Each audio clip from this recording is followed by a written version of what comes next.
ഒരു ചരിത്രമുണ്ട്. ആ ചരിത്രം CPM-ന്റെ ചരിത്രം. ആ ചരിത്രം ഈ ചരിത്രമാണ്. മാറ്റാൻ കഴിയില്ല അവർക്ക്.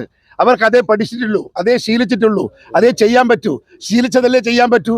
അതുകൊണ്ട് ഒരിക്കലും അവരിൽ നിന്ന് ഒരു ജനാധിപത്യപരമായ പെരുമാറ്റം ഈ കേരള രാഷ്ട്രീയത്തിൽ ഞങ്ങൾ പ്രതീക്ഷിക്കുന്നില്ല. അക്രമം ഒന്നല്ലെങ്കിൽ മറ്റൊന്ന്, ഒന്നിനപ്പുറത്ത് ഇത് കഴിഞ്ഞാൽ വേറെ. എത്ര ഞാൻ ചോദിക്കുന്ന സിദ്ധാർത്ഥൻ്റെയൊക്കെ ഈ ഇന്ത്യ രാജ്യത്ത്, ഈ ലോകത്ത് ഇതുപോലത്തെ ഒരു ക്രൂരമായ സംഭവം നടന്നിട്ടുണ്ടാകുമോ? ഇത്രയും ഭീകരമായ സംഭവം. ഈ സംഭവം നടന്നിട്ട് ഒരു ഖേദം ഉള്ളിൽ തട്ടി പ്രകടിപ്പിക്കാൻ ഇടതുപക്ഷ സർക്കാരിൻ്റെ ഏതെങ്കിലും ഒരു മന്ത്രി, ഏതെങ്കിലും ഒരു MLA, ഏതെങ്കിലും ഒരു MP തയ്യാറായിട്ടുണ്ടോ? ഞങ്ങളാണെങ്കിൽ 100 MLA-മാർ മാപ്പ് പറഞ്ഞിട്ടുണ്ടാകും ആ തെറ്റിന്.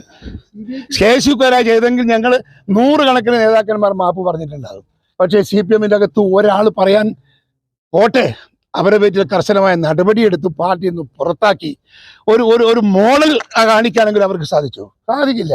കാരണം പഠിച്ചതേ പാടൂ. അവർ പഠിച്ചത് ഇതാണ്, അതേ അവർക്ക് പാടാൻ സാധിക്കൂ. അവരിൽ നിന്ന് വേറെ ഒന്നും ഞങ്ങൾ പ്രതീക്ഷിക്കുന്നില്ല.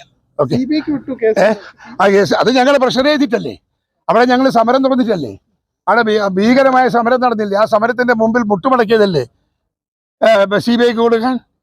സത്യത്തിൽ CBIക്കാളേറെ ഇഫക്റ്റീവ് നമ്മളൊരു ജുഡീഷ്യൽ എൻക്വയറി ആയിരുന്നു. അതായിരുന്നു വേണ്ടിയിരുന്നത്. കാരണം CBI സ്വാധീനിക്കപ്പെടാൻ പറ്റുന്നൊരു ഫോഴ്സാ. അതൊക്കെ അവരോട് ചോദിച്ചാൽ മതി. അവരൊന്നും പാർട്ടിയിൽ ആരുമല്ല.